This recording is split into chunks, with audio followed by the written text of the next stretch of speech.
नमस्कार दोस्तों, हमारे YouTube चैनल पे आपका स्वागत है। आज हम साइंस का पार्ट 5 करेंगे। इससे पहले हमारे 4 पार्ट हो चुके हैं। अगर आपने वो चारों के चारों पार्ट नहीं देखे तो सबसे पहले उनको ज़रूर देखिए। तो आज का अपना पहला क्वेश्चन है, पौधों में वाष्पोत्सर्जन दर के निर्धारण के लिए किस यंत्र का उपयोग होता है। ठीक है, तो आपको आंसर याद रखना है पोटोमीटर। ठीक है, तो पोटोमीटर क्या करता है, एक पौधा कितना पानी अवशोषित करता है और कितना पानी वाष्प के रूप में उड़ जाता है, और वो लगभग बराबर ही होता है। तो और ये कौन पता करता है, पोटोमीटर। ठीक है, तो ध्यान रखना, आंसर क्या आएगा, पोटोमीटर। ठीक, तो नेक्स्ट क्वेश्चन है रेड लेड का रासायनिक सूत्र। तो इसका रासायनिक सूत्र होता है Pb3O4। इसका दो नाम और है, एक तो रेड लेड कहते हैं इसे, एक लेड ऑक्साइड कहते हैं, और एक तीसरा नाम है मिनियम। ये तीनों के तीनों नाम आपको याद रखने हैं, रेड ऑक्साइड, रेड लेड और मिनियम। ठीक है, इसका रासायनिक सूत्र Pb3O4, और इसका उपयोग बैटरियों के निर्माण और जो कलर्स होते हैं, पेंट्स होते हैं, उनके अंदर भी इसका यूज़ होता है। ठीक है, तो नेक्स्ट क्वेश्चन, थर्ड क्वेश्चन। तो तीसरा क्वेश्चन है, मानव शरीर में विटामिन के का निर्माण किस अंग में होता है। ठीक है, तो मानव शरीर में विटामिन के का निर्माण कोलन में होता है। कोलन आपको याद रखना है, कोलन। और जो निर्माण करता है वो बैक्टीरिया करता है।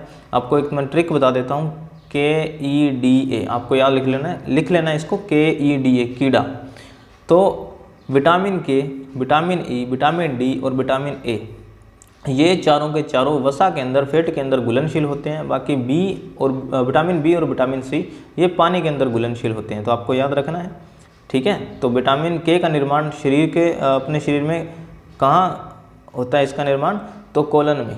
ठीक है, नेक्स्ट देखिए, आपको एक और याद रखना है, विटामिन जो के है, जो रक्त का थक्का जमने में भी सहायक होता है। ठीक है, अगर ये सही से काम नहीं करता, इसकी कमी हो जाती है, तो क्या होता है, रक्त का धक्का नहीं जमता, मतलब जो खून बहने लगता है वो बंद नहीं होता। ठीक है, तो ये याद रखना आपने। ठीक है, फोर्थ क्वेश्चन देखिए। तो फोर्थ क्वेश्चन है फाइकोलॉजी।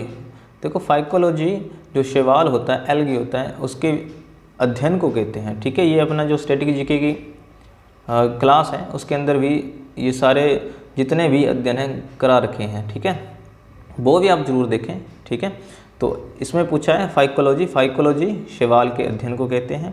अब देखिए आगे क्या लिखा हुआ है, पढ़ते हैं।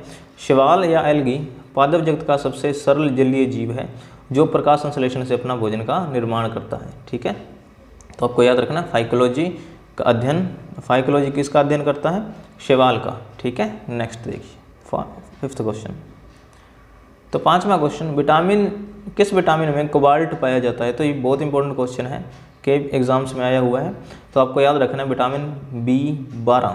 ठीक है, B12 के अंदर कोबाल्ट पाया जाता है, आपको याद रखना है। ठीक है, विटामिन B12 एक पोषक तत्व है जो शरीर की तंत्रिका और रक्त कोशिकाओं को स्वस्थ रखने में मदद करता है। ठीक है, तो आपको याद रखना है, जो अपनी कोशिकाएं हैं ब्लड वाली और तंत्रिका कोशिकाएं, सभी को स्वस्थ रखने में सहायक होता है विटामिन B12। और इसमें कौन सा धातु पाई जाती है, तो कोबाल्ट, आपको याद रखना है। ठीक है, नेक्स्ट क्वेश्चन देखिए। नेक्स्ट क्वेश्चन है, मेनिनजाइटिस नामक रोग में शरीर का कौन सा अंग प्रभावित होता है। तो आंसर आएगा मस्तिष्क। ठीक है, मस्तिष्क, अपना जो दिमाग होता है वो प्रभावित होता है मेनिनजाइटिस से। ठीक है, और इससे क्या होता है, जो अपना मस्तिष्क और मेरुरज्जु को जो ढकने वाली कुछ झिल्लियाँ होती हैं उसमें क्या हो जाती है, सूजन हो जाती है। ठीक है, ये सूजन किस वजह से हो जाती है वो देखिए, वायरस की वजह से हो सकती है, बैक्टीरिया की वजह से हो सकती है, जहाँ हम कोई दवाइयाँ ले लेते हैं जो हमें ख़राब कर जाती है, उनकी वजह से हो जाती है। तो उनकी वजह से कौन सा रोग हो जाता है, मेनिनजाइटिस। ठीक है, तो कौन से अंग को प्रभावित करता है, अपने दिमाग को, मस्तिष्क को। ठीक है, ब्रेन को। समझा गया, नेक्स्ट देखिए। तो सातवां क्वेश्चन अपना, मानव शरीर में रक्त का थक्का नहीं बनने का प्रमुख कारण, देखो विटामिन की बात करेंगे तो विटामिन के है, यहाँ पे हिपेरियन हार्मोन आएगा, ठीक है। तो रक्त का थक्का जमने में अगर बात करें कौन सा विटामिन सहायक है तो वो विटामिन के है। अगर बात करेंगे कौन सा हार्मोन तो वो हिपेरियन हार्मोन, ठीक है। तो आपको याद रखना है, दोनों याद रखने हैं, इंपॉर्टेंट है।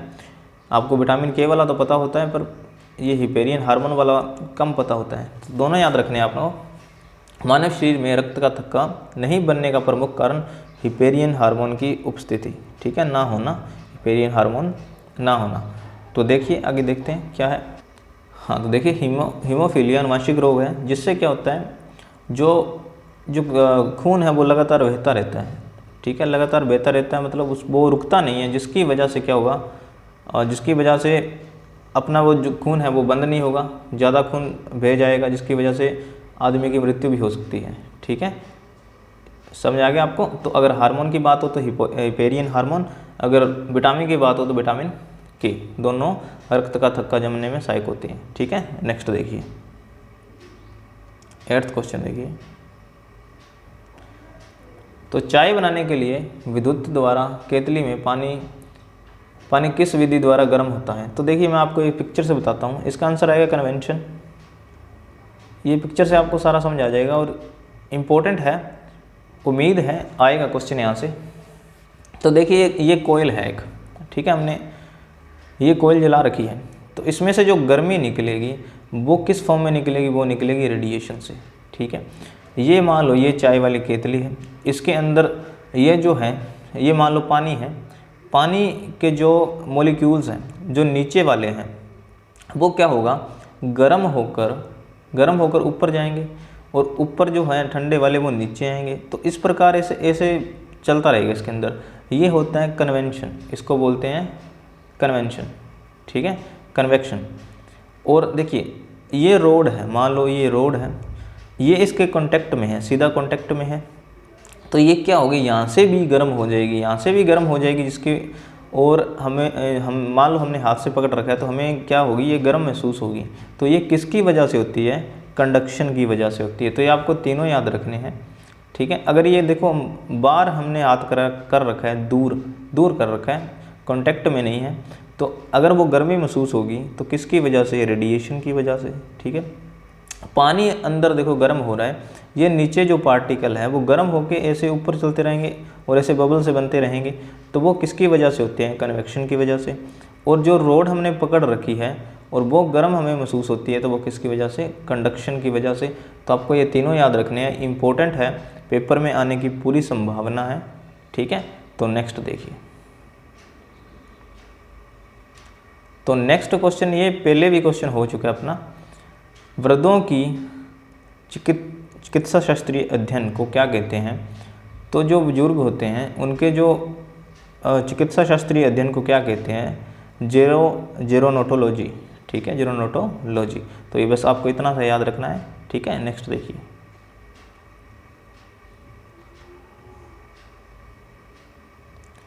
दसवां क्वेश्चन है, हाइपोग्लाइसेमिया नामक रोग रक्त के किसकी कमी से हो जाता है। तो ग्लूकोज की कमी से हमारे अंदर कौन सा रोग हो जाता है, हाइपोग्लाइसेमिया। तो यहाँ पे देखो आपको हिंट मिल जाएगा, देखो ये ग्लाइकोज यहाँ से लगभग मिल जाएगा आपको, ठीक है। तो हाइपोग्लाइसेमिया नामक रोग किसकी कमी से हो जाता है, तो ग्लूकोज की कमी से। देखो अगर हमारा जो ब्लड के अंदर ग्लूकोज लेवल 70 mg DL से कम हो जाता है तो हमें तुरंत ग्लूकोज की ज़रूरत पड़ती है, ठीक है। वो ग्लूकोज आप चाहे जैसे मर्जी ले लो, चाहे ग्लूकोज जो बोतल के अंदर आता है चढ़ाने वाला, ठीक है, डॉक्टर्स जो चढ़ाते हैं उससे भी हो सकता है, चाहे आप कुछ खा लो, ठीक है, चीनी खा लो, ग्लूकोज, चॉकलेट, बिस्कुट, जो भी आपके पास है उसके अंदर भी ग्लूकोज होता है। तो आपको बस इतना सा याद रखना है, हाइपोग्लाइसेमिया नामक रोग किसकी कमी से होता है, तो ग्लूकोज की कमी से होता है, ठीक है। तो नेक्स्ट देखिए, 11वां क्वेश्चन है, मानव शरीर में सबसे छोटी ग्रंथि, देखो सबसे छोटी है पर सबसे ज़्यादा काम करती है, इसको मास्टर ग्रंथि कहते हैं, पिट्यूटरी ग्लैंड को, ठीक है, पिट्यूटरी है। तो मानव शरीर की सबसे छोटी ग्रंथि पिट्यूटरी, और ये एक अंतस्रावी ग्रंथि है, जिसका आकार बहुत छोटा मटर के दाने जैसा होता है, ठीक है। और ये अपने हाइपोथैलेमस के निचले हिस्से में होती है। तो अपने इसको मास्टर ग्रंथि कहते हैं और ये कई हार्मोन्स को नियंत्रित करती है, ठीक है। तो आपको याद रखना है सबसे छोटी ग्रंथि पिट्यूटरी ग्रंथि, ठीक। नेक्स्ट, अच्छा नेक्स्ट क्वेश्चन देखिए, एंजाइम क्या है? एंजाइम क्या है? प्रोटीन है, ठीक है। प्रोटीन है और प्रोटीन किस चीज़ से बना होता है? तो कार्बन, हाइड्रोजन, ऑक्सीजन और नाइट्रोजन तत्वों के अणुओं से मिलकर प्रोटीन बना होता है। और कुछ अतिरिक्त और कुछ भी हो सकता है। क्या हो सकता है? गंधक मीन सल्फर हो सकता है, जस्ता हो सकता है, तांबा हो सकता है, फास्फोरस भी इसके अंदर हो सकता है, ठीक है। तो एंजाइम क्या है? प्रोटीन है। और प्रोटीन किससे बना होता है? कार्बन, हाइड्रोजन, ऑक्सीजन, नाइट्रोजन, और भी हो सकता है। क्या हो सकता है? सल्फर हो सकता है, जस्ता हो सकता है, तांबा और फास्फोरस भी हो सकता है, ठीक है। तो नेक्स्ट देखिए,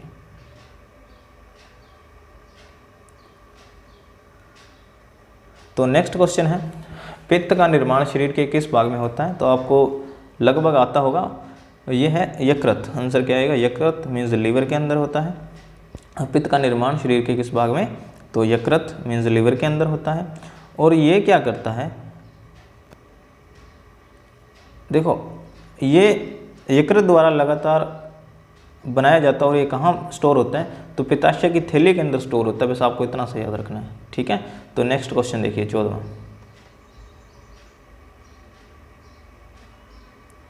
नेक्स्ट क्वेश्चन है, कृष्ण छिद्र या ब्लैक होल का सिद्धांत किसने दिया? तो एस चंद्रशेखर ने, ठीक है। तो आपको याद रखना है एस चंद्रशेखर ने। देखो, ब्लैक होल क्या है? एक ऐसी खगोलीय वस्तु है। खगोलीय मीन्स ऐसी कोई एस्ट्रोनॉमिकल ऑब्जेक्ट है जिसका जो ग्रेविटेशनल फील्ड है वो बहुत ज़्यादा है। अगर इसके पास कोई भी चीज़ आ जाती है, इसके जो फील्ड है, उसका जो क्षेत्र है, उसके आसपास कोई भी वस्तु आ जाती है तो वो अपनी तरफ खींच लेता है तो वो अंदर धकेल लेता है और ये वापस नहीं आने देता उसे। चाहे देखो, प्रकाश को भी अपने अंदर खींच लेता है और उसको भी वापस नहीं जाने देता, ठीक है। तो क्या होता है? इसकी वजह से इसका नाम ब्लैक होल पड़ा, ठीक है। तो हम पढ़ते हैं इसमें क्या लिखा हुआ है। ब्लैक होल एक ऐसी खगोलीय वस्तु है जिसका गुरुत्वाकर्षण क्षेत्र इतना शक्तिशाली है कि प्रकाश तक कुछ भी इसकी खिंचाव से नहीं बच सकता। ब्लैक होल के चारों ओर एक सीमा होती है जिसे घटना क्षितिज कहा जाता है, जिसमें वस्तुएं गिर तो सकती है पर बाहर नहीं जा सकती। इसे ही ब्लैक होल कहा जाता है। और ब्लैक होल के सिद्धांत को एस चंद्रशेखर ने प्रतिपादित किया, ठीक है। तो नेक्स्ट देखिए,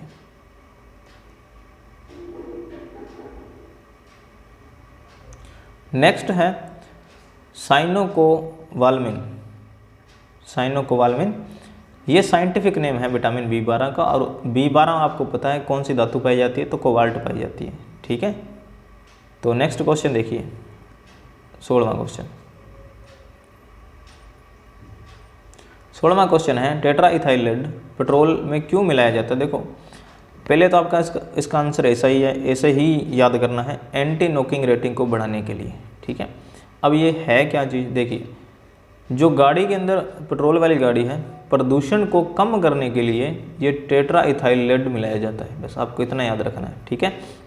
या दूसरा आप क्या कह सकते हैं? एंटी नॉकिंग रेटिंग को बढ़ाने के लिए या प्रदूषण को कम करने के लिए टेट्रा इथाइल लेड मिलाया जाता है पेट्रोल के अंदर, ठीक है। तो 17वां क्वेश्चन देखिए, नेक्स्ट क्वेश्चन। अच्छा, अपेक्षित आर्द्रता मीन्स रिलेटिव ह्यूमिडिटी किससे मापी जाती है? तो हाइग्रोमीटर, ठीक है। किससे? हाइग्रोमीटर। आपको याद रखना है हाइग्रोमीटर। तो देखो, सबसे पहले फ्रांसिस्को फोली ने 1664 में हाइग्रोमीटर का निर्माण किया, ठीक है। 1664 में किसने? फ्रांसिस्को फोली ने सबसे पहले। अगर फिर देखें तो 1783 में स्विस भौतिक विज्ञानी और भूविज्ञानी होरेस बेनेडिक्ट डी सोसर ने नमी को मापने के लिए मानव वाल का उपयोग करके पहला हाइग्रोमीटर बनाया। अगर आपको पूछे पहला हाइग्रोमीटर का निर्माण किसने किया, तो आपको आंसर ये देना है, होरेस बेनेडिक्ट डी सोसर, ठीक है, 1783। तो आपको आंसर ये देना है, ये नहीं देना, ठीक है। नेक्स्ट क्वेश्चन देखिए, रेटिना पर बनने वाला प्रतिबिंब। अच्छा, रेटिना देखो, पहली बात तो ये समझो, जो भी प्रतिबिंब बनेगा आँख वाला कहाँ बनेगा, वो रेटिना पे बनेगा। और कैसा बनेगा, वो वास्तविक होगा, असल में होगा, उल्टा होगा, वस्तु के आकार से छोटा होगा। देखिए आप कहोगे जी उल्टा कैसे, हमें तो जो भी वस्तु है सीधी दिखाई देती है, होती उल्टी है, मीन्स जो बनती वो प्रतिबिंब बनता उल्टा है, पर जो अपना दिमाग है उसको सीधा पड़ता है। ठीक है, तो आपको याद रखना है। वैसे ही ये आँख वाला एक पूरा आप टॉपिक लेके आएंगे, उस पर पूरा इसको देखेंगे पूरी डिटेल से, पर आपको अभी इतना याद रखना है, जो रेटिना पे प्रतिबिंब बनेगा वो कैसा बनेगा, वास्तविक बनेगा, उल्टा बनेगा और वस्तु के आकार से छोटा बनेगा। ठीक है। पोलियो का टीका सर्वप्रथम किसने तैयार किया, तो जॉन्स सॉल्क ने। ठीक है, पोलियो का टीका सर्वप्रथम किसने तैयार किया, जॉन्स सॉल्क ने। बस इतना सा याद रखना आपने। ठीक है, लास्ट क्वेश्चन देखिए, गोबर गैस का मुख्य संगठक क्या है, तो मीथेन। मीथेन सीएनजी का मुख्य संगठक है। CNG means compressed natural gas, इसका मुख्य संगठक कौन है, मीथेन है। अगर बात करें एलपीजी लिक्विफाइड पेट्रोलियम गैस, तो इसका जो मुख्य घटक है वो ब्यूटेन और प्रोपेन है। ठीक है, तो सीएनजी को हम नेचुरल गैस भी कहते हैं। तो आज के ये अपने क्वेश्चन कंप्लीट होते हैं। तो उम्मीद है आपको ये सारे समझ आ गए होंगे। अगर आपको समझ आ गए हैं तो प्लीज़ इसे लाइक करें, शेयर करें और कमेंट करें। Thank you.